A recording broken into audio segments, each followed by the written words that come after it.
L'objectif de cette journée, c'est précisément d'essayer de situer les enjeux, comprendre ce qui se passe actuellement sur le plan historique, sur le plan politique, sur le plan économique, sur le plan culturel.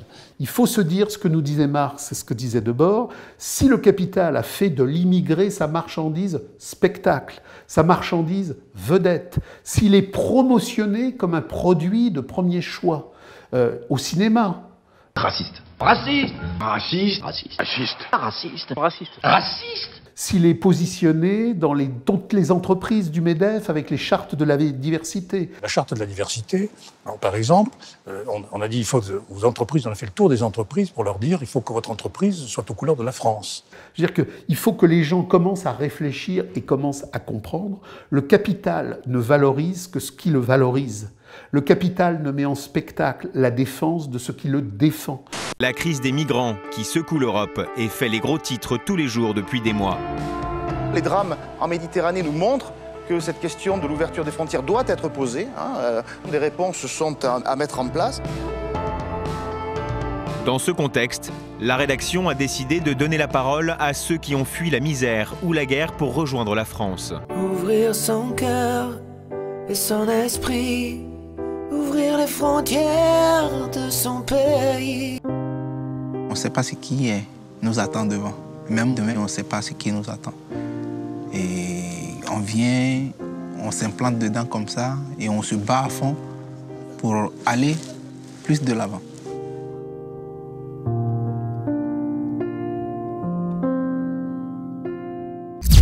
Enfin, on voit qu'ils montent tous au créneau pour dire que les Français, en période de chômage et de crise aggravée, doivent en plus accepter, au nom des droits de l'homme, toute la misère du monde que ces mêmes gens qui nous demandent, nous, peuple de France, de les accueillir, misère du monde qu'ils ont créé totalement. Je voyais qu'il y avait des manifestations pacifiques dans les rues et il y avait des gens qui tiraient sur nous. Nous sommes arrivés dans l'un des plus grands bidonvilles d'Europe. Nous avons passé là-bas 6 mois et c'était vraiment les 6 mois les plus horribles, je pense, de notre existence. L'un des plus grands bidonvilles d'Europe. C'était vraiment les 6 mois les plus horribles, je pense, de notre existence.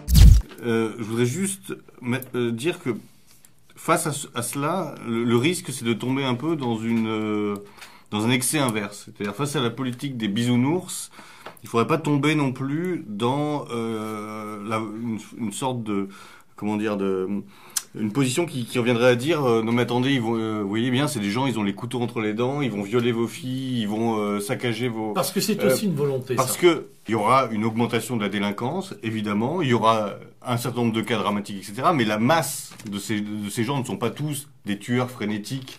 Il faut essayer de faire bien comprendre aux gens que cette émigration est une catastrophe en elle-même, quelle que soit la nature des gens, qu'ils soient bons ou mauvais, ce n'est pas la question. C'est que c'est les déséquilibres que ça crée, c'est la pression à la baisse sociale que ça provoque, c'est les déséquilibres aussi avec les pays d'où ils partent, qui deviennent aussi des pays dépeuplés de leur peuple, etc. Et que c'est une catastrophe globale économique qui n'est pas liée à la nature humaine des individus. J'ai appris ce matin, en écoutant France Info, que chaque maire qui recevrait un migrant supplémentaire verrait sa commune gratifiée de 1 000 €. Quand des centaines de milliers de SDF indigènes, depuis des années, dans le cadre des restructurations capitalistes, sont mis à la rue. On n'a jamais vu le gouvernement mettre en marche pour la réadaptation d'un prolétaire européen sur le trottoir une dialectique compensatoire de 1 000 €. On découvre qu'on a des logements en trop, on découvre qu'on a des centaines de millions d'euros en trop, alors on le sait bien au masse. 77 000 logements. 77 000 logements. Voilà. Ouais, ça fait des années qu'on s'occupe des SDF dans la rue avec Solidarité Populaire, une des associations du MAS. Les gens nous disent qu'il n'y a plus de place et là on en trouve des milliers. Nous avons beaucoup travaillé ces derniers temps à comment aider les réfugiés. Les annonces de Bernard Cazeneuve et du Premier ministre aujourd'hui ont montré comment les villes peuvent se mobiliser, comment le gouvernement va apporter aussi une aide financière à tous ceux qui s'engagent pour accueillir et bien accueillir les réfugiés. Il y a beaucoup d'ailleurs d'hommes politiques ou de journalistes, ou qui sais-je encore, qui nous ont dit que l'accueil des immigrés faisait partie de l'identité française. La grandeur de la France, c'est d'avoir accueilli de grands artistes qui ont façonné sa culture. La grandeur de la France, c'est d'avoir toujours accueilli des migrants anonymes, des réfugiés inconnus, des enfants adoptés, et d'en avoir fait des ministres, et parfois même des présidents de la République. Non mais, je dis, mais c'est totalement délirant. C'est-à-dire que l'identité d'une culture ne se définit pas par rapport à ta politique migratoire. Enfin, ça n'a strictement aucun sens. C'est pas du tout un critère.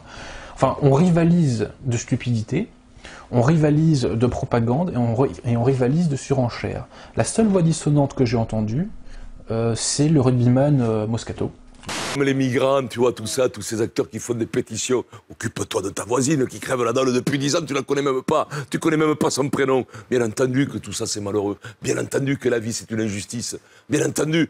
Mais ne te mets pas toi comme si t'étais l'abbé Pierre et que même si l'heure on te la demande, tu la donnes pas tellement t'es rat. Qui a juste raison à faire remarquer qu'il y a une tartufferie gigantesque d'une large partie de la société française, qui a la main sur le cœur pour les migrants lorsque la caméra est allumée, parce que quand elle est éteinte, je ne sais pas s'ils sont aussi généreux de toi, moi. Que là, parce qu'il y a la télé, tu fais l'abbé Pierre. Ne fais pas ça, ne fais pas ça. Occupe-toi de ta voisine, du clochard que ça fait 10 ans qu'il est dans ta rue, que tu le vois tous les jours, que tu as marché sur le pied la dernière fois, tu t'en es pas aperçu. Mais on a vu beaucoup de gens qui, la caméra allumée, avaient la main sur le cœur pour les migrants, mais moi qui suis parisien et qui prends le métro, je vois des clochards, en gros, une rame sur deux. Ou des mendiants, ce qui n'est pas la même chose. Des mendiants, une rame sur deux. Et bien si tu veux, je vois pas la population se précipiter pour leur donner des sous à ces gens-là. Bien entendu que c'est triste, les photos qu'on a vues, elles sont terribles, terribles, on a tous des gosses. Mais ne joue pas là-dessus pour toi être meilleur que les autres, tu comprends ce que je veux te dire? Peut-être que je m'explique. Ouais, je trouve pas ça hypocrite. Garde-toi de ta bonté. Tu sais, souvent on parle des qualités que l'on n'a pas à outrance. Il existe un point commun entre le pape François, Éric Cantona, le chroniqueur radio Franck Tanguy et Charles Aznavour. Lequel? Réponse après le jingle. Ouais, écoute ce message, il est pour toi. Ces 4 personnalités se sont prononcées pour l'accueil de migrants et de réfugiés en Europe, quitte à donner l'exemple. Il y a un mois, Charles Aznavour se disait même prêt à en loger chez lui. Est-ce que Charles Aznavour dirait, moi, des migrants, j'en prendrais bien chez moi? Oui, je voudrais qu'il parle une langue que je parle, c'est tout. Pour qu'on ait des difficultés. Mais oui, bien sûr, mais j'y ai pensé. Réellement? Oui, réellement. Un mois plus tard, la promesse n'est pas oubliée, juste reportée après sa tournée selon son entourage. Début septembre, Éric Cantona se disait lui aussi prêt à ouvrir les portes de son domicile face aux lecteurs du Parisien. Sur un site qu'on propose d'héberger des réfugiés, seriez-vous prêt à le faire chez vous? Bien sûr. Évidemment, et ce serait bien qu'on soit tous prêts. C'est 65 millions de Français. Bon, ça ferait beaucoup de migrants. Alors, combien de migrants l'ancien footballeur a-t-il accueilli chez lui? Toujours aucun. Enculé de ta race, nique ta mère et rentre chez toi. Est-ce que vous-même, à titre personnel, vous seriez prêt à accueillir des réfugiés chez vous? Merci. C'est ici, si je puis dire. Je n'ai pas de résidence secondaire aujourd'hui disponible, mais je comprends ce geste et puis... Et si j'avais un peu de place disponible, comme ça, eh ben, on en accueillerait à la maison. D'ailleurs, il n'est pas complètement exclu qu'à un moment donné, ça puisse se faire aussi. Si c'est vraiment, ça doit accueillir un gosse qui veut continuer ses études, on ne peut pas accueillir 20 personnes parce qu'on n'aurait pas la place. Mais je sais pas, un étudiant, un truc comme ça, ceux qui débarquent ne sont pas des arriérés mentaux, on voit bien, ce sont des gens qui parlent anglais, qui ont fait des études, qui... Ils ont malgré tout, derrière leur geste prétendument de générosité, ils ont toujours du mal à cacher leur mépris. Du dédain, leur mépris de classe, leur dédain, leur condescendance, leur suffisance. Mais le pire des racismes, c'est lequel? C'est le paternalisme. Ah oui, c'est ça. Moi, je suis un très mauvais citoyen et je m'en flatte. D'accord. Et très mauvais républicain. Oui, parce que souvent, ces gens-là, c'est vrai, bon, comme je vois souvent aussi dans certaines émissions télé, qui prennent le parti des migrants, mais bon, ils rentrent chez eux le soir.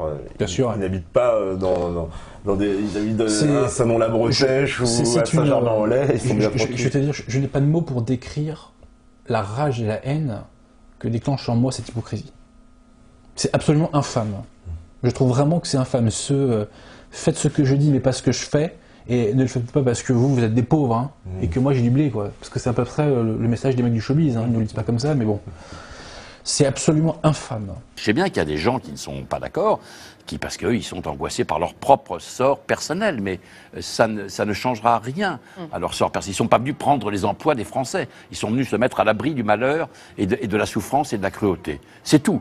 qu'on nous jette le côté, la gauche caviar, les machins, les artistes, tout ça, ils font comme ils veulent, on s'en fout, je m'en tape.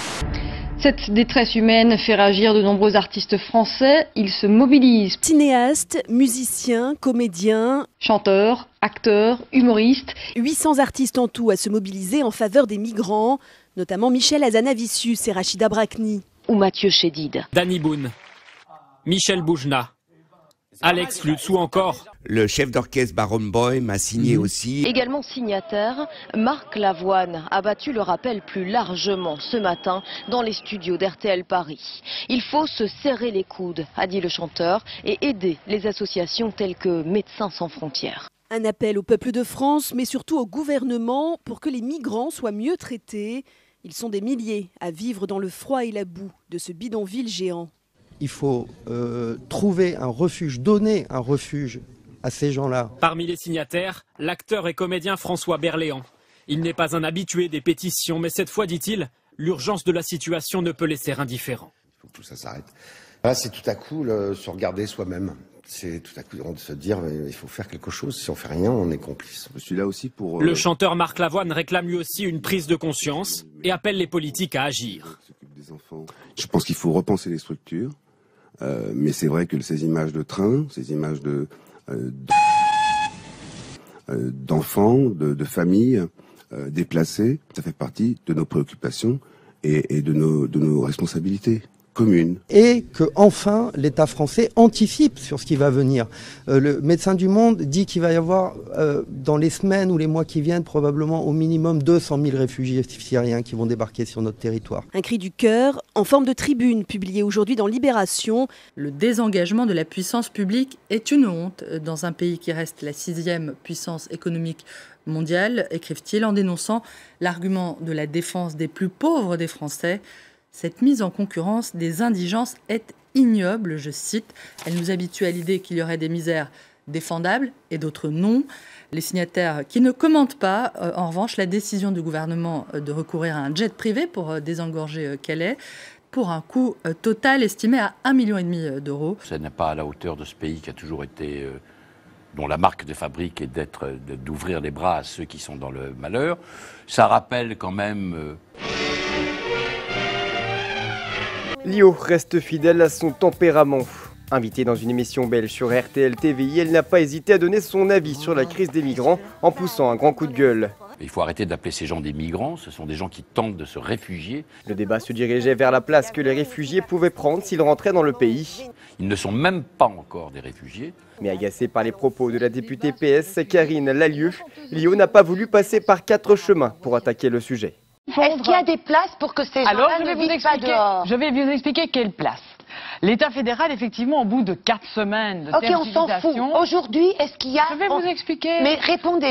Ce sont les mêmes qui organisent ce chaos, qui nous disent aujourd'hui qu'on doit assumer les conséquences de ce chaos. Non pas Bernard-Henri Lévy, qui compte pas accueillir des miséreux dans son riad, mais le petit peuple de France, parce qu'il est évident que ces contingents de mâles de 20 ans, syriens ou autre chose, ou parfois d'ailleurs avec des agents de Daesh infiltrés, on va les loger dans des zones françaises un peu désertifiées, hein, c'est-à-dire il suffit de se balader en France pour voir les endroits où il n'y a plus un bar tabac, plus un commerce, des HLM un peu abandonnés ou des locaux publics un peu abandonnés. On va les stocker là, et qu'est-ce que ça va donner? Il suffit de regarder Calais. Ouais,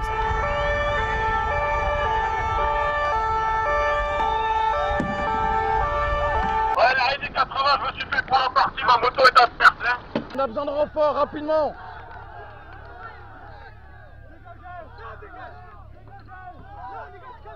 Dégage, dégage, dégage. On rappelle qu'un centre va être construit à Calais. Voilà, il y a une ardoise de 5 millions d'euros qui a été débloquée. Mais il faut penser aux petits villages autour de Calais aussi. Bien sûr. Les gens se font piller. Se font piller dans les jardins, dans leurs maisons, partout. Personne n'en parle aux actus. Ça, vous l'avez vu, ça? Vous l'avez constaté? Oui, on l'a constaté, oui. Vous passez dans un village environnant à Calais, la veille, il y a des arbres magnifiques, le lendemain, il n'y en a plus. Parce que les fruits ont été volés, c'est ça ce que vous voulez nous dire, par exemple? Les fruits ont été volés? Non, pas les fruits, les arbres. On a vraiment un pays qui est la France, qui n'est plus en voie d'affaiblissement, dont la réponse pourrait être ma stratégie réconciliation nationale. Là, on est dans une phase de submersion et de chaos ingérable ingérable et qui va produire, à mon avis, des milices, de la violence pure, des viols, des prédations, etc. Et je pense que c'est ce chaos-là que veut le capitalisme du chaos pour pouvoir se maintenir. Hein. Voilà, c'est la stratégie du chaos généralisé. Nous allons inévitablement vers la guerre. Si nous pouvons l'éviter, tant mieux. Et tout ce qui peut l'éviter, notamment la fermeté, notamment...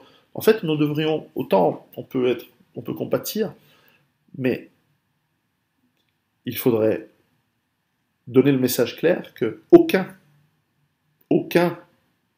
clandestin ne sera accepté en Europe. Aucun. Zéro. Parce qu'il ne faut pas se mentir. Le multiculturalisme à petite dose, c'est vécu comme un fait folklorique. Tiens, c'est marrant, il y a un resto chinois à côté de chez moi. Mais le multiculturalisme à forte dose est ressenti par la population, et à juste titre je crois, comme une forme d'occupation culturelle. Il ne faut pas se mentir. Donc, à cela s'ajoutent les pressions évidemment culturelles et religieuses, souvent exacerbées par des fanatiques de tous bords.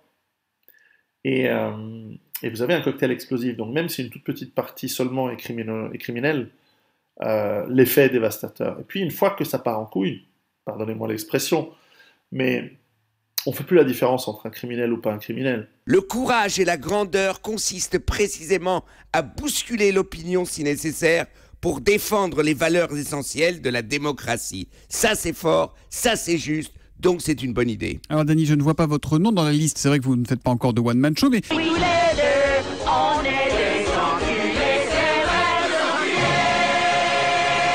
J'ai appris hier par une correspondante belge, il y a une place qui doit s'appeler la place Maximilien. C'est ici, dans cette tente de fortune du parc Maximilien, que les réfugiés peuvent récupérer les vêtements dont ils ont besoin. Patrick Timmermans fait partie de ces Bruxellois qui ont décidé de se mobiliser pour aider les demandeurs d'asile. Justement, ils seront probablement plus nombreux encore dans les prochains jours, car les conditions de vie au parc Maximilien sont extrêmement difficiles. Ce matin, avec sa famille et des amis, il sert des petits déjeuners. En regardant la télévision, on a remarqué qu'il y avait quand même beaucoup de choses qui se passaient. Mais depuis quelques jours, ce centre est également la proie des voleurs qui viennent dérober ses affaires. Ils se sentent redevables de l'accueil qu'ils ont reçu par les citoyens. C'est très plaisant et donc ils proposent spontanément leur aide. À aucun moment on leur a demandé de nous aider, mais ils leur proposent et c'est eux qui font d'ailleurs preuve d'énorme créativité. Malgré, il faut le dire, le bon travail des bénévoles. La météo se dégrade, l'hygiène se détériore, la sécurité n'y est pas garantie non plus. Et sur cette place Maximilien, ma correspondante me dit, alors on a les gauchistes qui accueillent les immigrés avec des tentes, des sandwichs, vive les sans-papiers. Il y aura 8 personnes de chaque côté, donc chacune va servir le plateau complet. Raoul donne les dernières instructions avant l'ouverture de la cuisine. 15 frigos vont être installés et 3 congélateurs. On voit qu'il y a une nécessité véritablement concrète et précise de travailler dans des conditions professionnelles, c'est-à-dire avec 2 cuisiniers professionnels, avec des commis professionnels, avec des aides ménagères professionnelles, tous habillés convenablement. Les réfugiés et les bénévoles peuvent maintenant bénéficier d'une aide psychologique. Aux réfugiés, c'est pris en charge par Médecins du Monde. Donc ça, c'est des psychologues bénévoles qui posent leur candidature à Médecins du Monde et qui prend en charge de ça. C'est un peu pour avoir un appui pour les personnes réfugiées. On a une équipe qui sera composée de 2 infirmières, on aura un médecin, des accueillants et des traducteurs. Et donc on propose des soins, les soins médicaux dont les réfugiés ont besoin. L'espace bénévole, ça va être mis en place aujourd'hui. C'est un espace de détente où on va aussi assurer un peu des permanences à travers des massages. La mission massage n'a pas connu le succès que les filles espéraient et ces dernières ont décidé d'y mettre fin et de rentrer. On est tous épuisés, le campement est à saturation, on commence à avoir des tensions en interne parce qu'on est face à des populations diverses et puis il y a une fatigue extrême de tout le monde, au stress des réfugiés. Et on a le patronat belge qui lui-même, à côté des gauchistes, a mis une grande tente, bienvenue à cette main-d'œuvre nouvelle, et il met en marche des registres par lesquels il organise déjà des pré-recrutements. Une fois leur statut de réfugié obtenu, comment organiser la mise au travail de toutes ces personnes?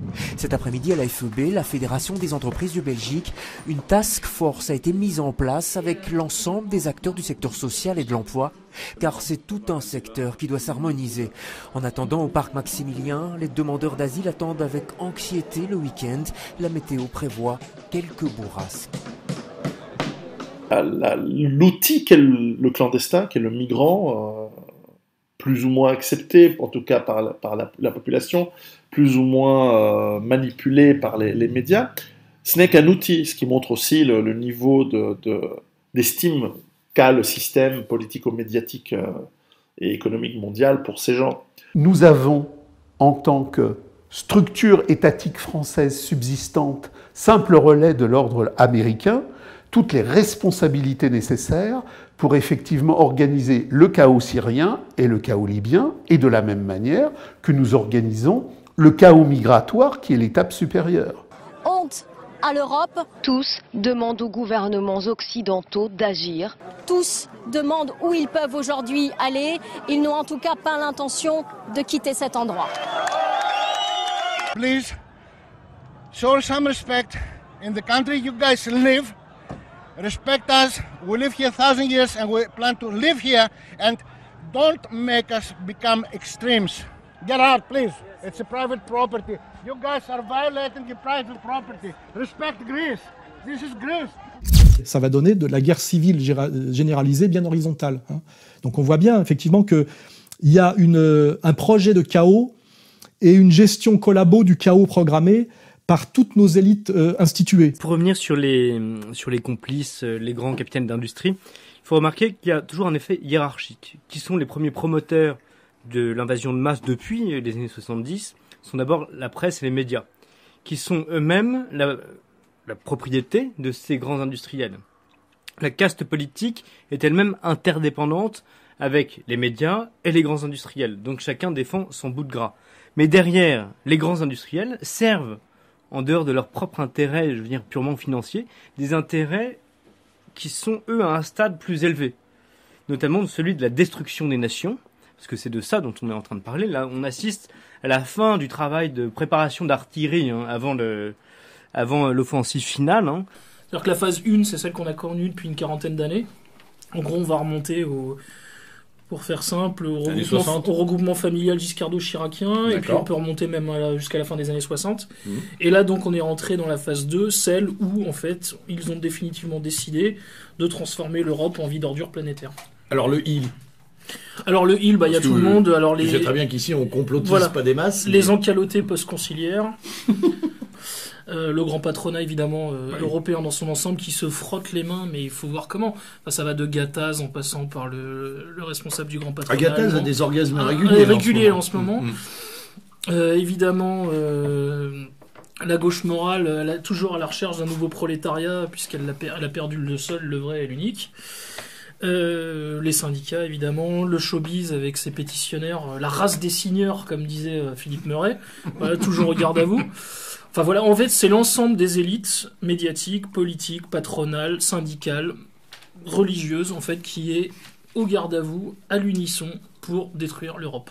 Qui est d'ailleurs la phase 2 d'une stratégie, puisque ces migrants bougent de territoires que eux-mêmes ont détruit totalement. Destruction de l'Irak, destruction de la Libye, destruction de la Syrie. Là, si on veut avoir une vision globale, c'est la phase 2 d'une stratégie américano-sioniste.